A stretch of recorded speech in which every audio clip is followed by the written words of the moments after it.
Hello my dear student, आप सभी का स्वागत है हमारे यूट्यूब चैनल लेट्स डिस्कस में। प्यारे स्टूडेंट, जैसा कि स्क्रीन पर देख रहे हैं, आज हम डिस्कस करने जा रहे हैं क्लास 10th का विषय हमारा गणित होगा, जो कि मूल्यांकन कार्यपत्रक संख्या 5 है और यह 14 सितंबर 2021 के लिए है।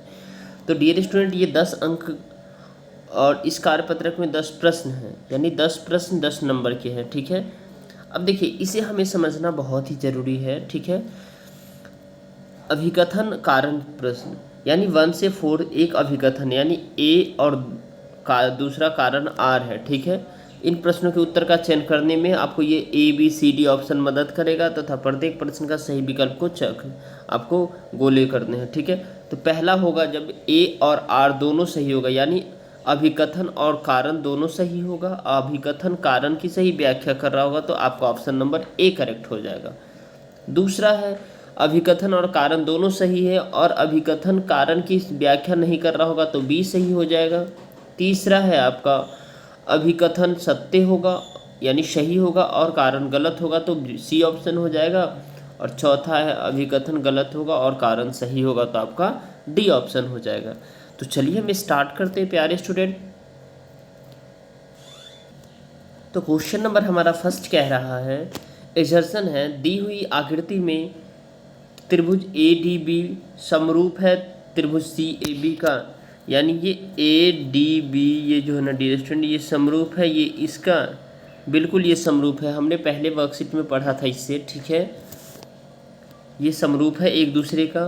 और रीजन है ए बी सी में त्रिभुज ए 90 डिग्री है और ए डी लंब है बी सी पर।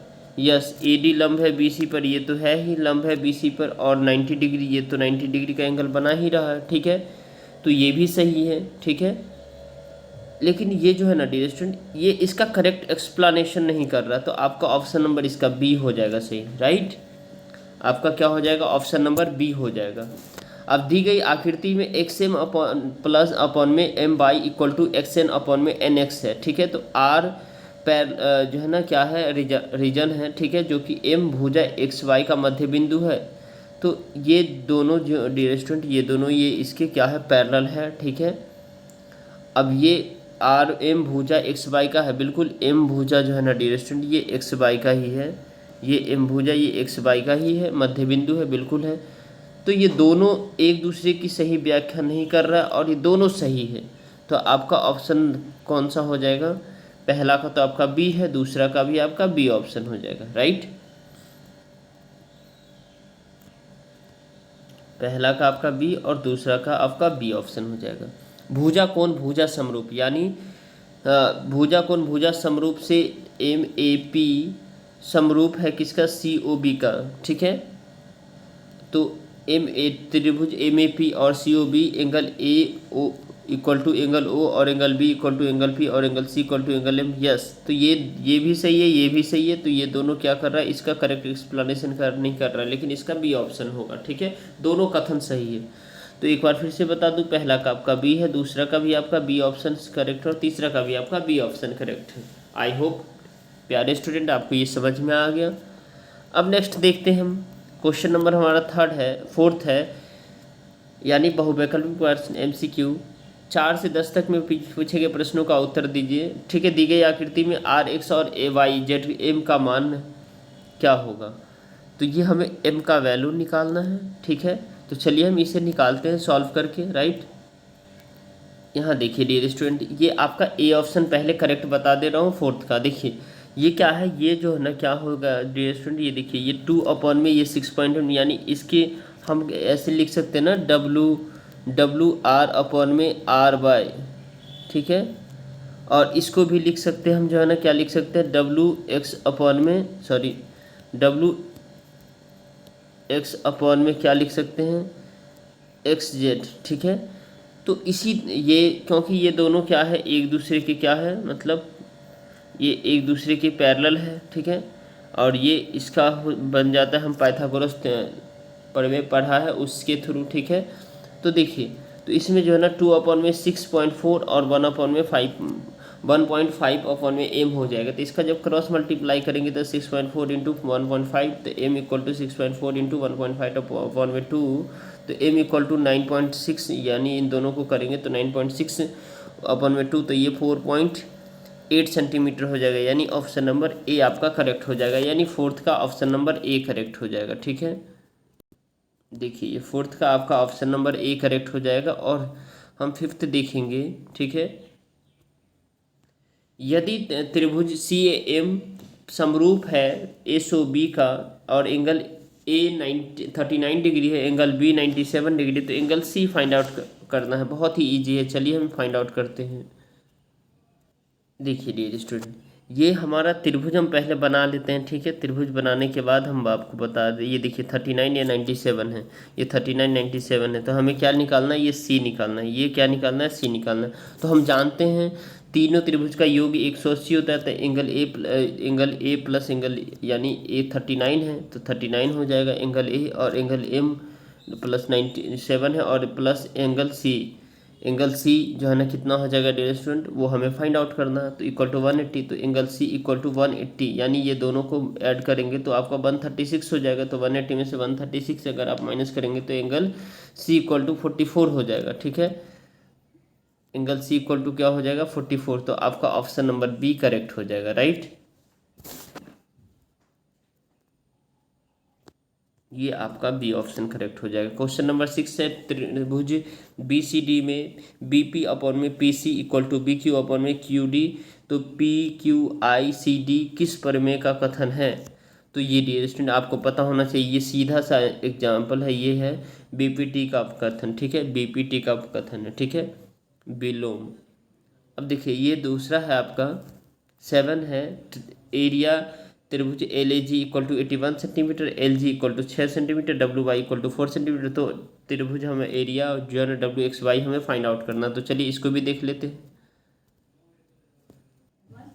ये छठा का हमारा इतना है, तो इसे आप देख, तो ये 6 का आपका जो है ना ये बीपीटी का विलोम है, तो ये डी ऑप्शन आपका सही है। ठीक है, लेकिन इसे हमें निकालना था 7th का।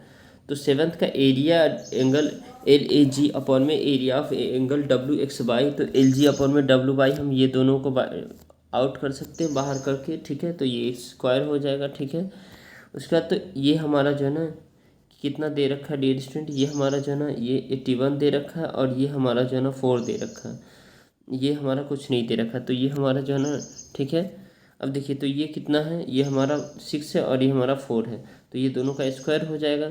स्क्वायर जब हो जाएगा तो 81 अपॉन में area of W X Y, ये वाई है। ठीक है, इक्वल टू 36 अपॉन में 16, तो ये area of the W X Y equal to 81 into 16 upon में 36। तो इसको जब मल्टीप्लाई करेंगे तो 1296 हो जाएगा अपॉन में 36। तो इसको जब आप कट करेंगे, ठीक है, तो ये आपका जो है ना टोटल कितना आ जाएगा डियर स्टूडेंट, 36 सेंटीमीटर। तो आपका ऑप्शन जो है ना इसमें करेक्ट होने वाला है 36 सेंटीमीटर। तो इसमें आपका ऑप्शन डी करेक्ट होने वाला है, किसका, 7th का आपका डी ऑप्शन हो जाएगा सही, राइट। 7th का आपका ये डी ऑप्शन हो जाएगा। 8th, एक सीढ़ी को दीवार के सहारे धरती पर रखा जाता है, तो सीढ़ी और धरती के मध्य बनने वाले कोण ज्ञात करना है। तो चलिए हम इसे देख, ये सीधा न्यून कोण हो जाता है, लेकिन हम इसको सॉल्व करके बताएंगे। 9th क्वेश्चन है, निम्न में से क्या त्रिभुज एफ जी एच के लिए सत्य नहीं है, जहाँ F H A square plus G H A square equal to F G A square है। तो चलिए हम स्टार्ट करते हैं। 8 का देख लीजिए। 8 का आपका जो है ना ये देखिए यहाँ से एंगल बन रहा है, ये 90 डिग्री है, ये दोनों, तो ये 90 से कम है, यानी ये न्यून कोण हो जाएगा। ठीक है, तो न्यून कोण आपका जो है ना आंसर हो जाएगा न्यून कोण। ठीक है, अब देखिए 9th का आपका है जो है, तो एफ एच कर्ण है, तो इसमें जो है ना ये देखिए इस तरह का फिगर बनेगा डियर स्टूडेंट। ठीक है, ये एफ एच कर्ण है, तो ये 90 डिग्री है। ठीक है, तो 90 डिग्री है, तो ये आपका बी ऑप्शन हो जाएगा। क्या हो जाएगा, बी ऑप्शन हो जाएगा। अब 10th का देख लेते हैं, तो हमारा 8 का सी हो गया। ठीक है, ये कर्ण है, ये बी हो गया हमारा। ठीक है, उसका दो समरूप त्रिभुज का परिमाप 56 सेंटीमीटर और 35 सेंटीमीटर, तो इन त्रिभुजों के क्षेत्रफल का अनुपात भी ज्ञात करना है। तो चलिए ज्ञात करते हैं। तो फर्स्ट त्रिभुज का जो है ना त्रिभुज का परिमाप सेकंड त्रिभुज का equal to A B upon में सी डी हो जाएगा। ठीक है, ए बी अपॉन में सी डी, तो ये 56/36 है, तो इसको जब कट करेंगे तो ये 8 टाइम में कट होगा, ये 5 टाइम में कट होगा AB/CD। तो इसको जब हम डियर स्टूडेंट फिर क्या करेंगे, AB/CD इक्वल टू 8/5 हो जाएगा, ठीक है। तो एरिया ऑफ फर्स्ट त्रिभुज अपन में एरिया ऑफ सेकंड त्रिभुज, तो AB/CD का स्क्वायर, तो 8/5 का स्क्वायर, ठीक है। तो 64/25 हो जाएगा। ये कितना हो जाएगा, 64/25। तो ये आपका करेक्ट हो जाएगा 64/25। तो चलिए 64/25 किसमें, उसका ऑप्शन को करेक्ट करते हैं। डियर स्टूडेंट 64/25 ये आपके ऑप्शन में नहीं है, ठीक है। यहाँ ऑप्शन में मिस्टेक है, ये सारे ऑप्शन गलत है, ठीक है। और एक बार आप टीचर से पूछिएगा, ठीक है। तो ये आपका सही होगा, जो सही होगा मैंने बता दिया, बाकी ऑप्शन सारे गलत है, ऑप्शन सही नहीं है। तो चलिए फिर मिलते हैं हम नेक्स्ट वर्कशीट में। आप इसे लाइक कर सकते हैं, हमारे चैनल पर नए तो चैनल को सब्सक्राइब कर सकते हैं और वीडियो को शेयर कर सकते हैं। Okay dear student, bye bye, take care, have a nice day.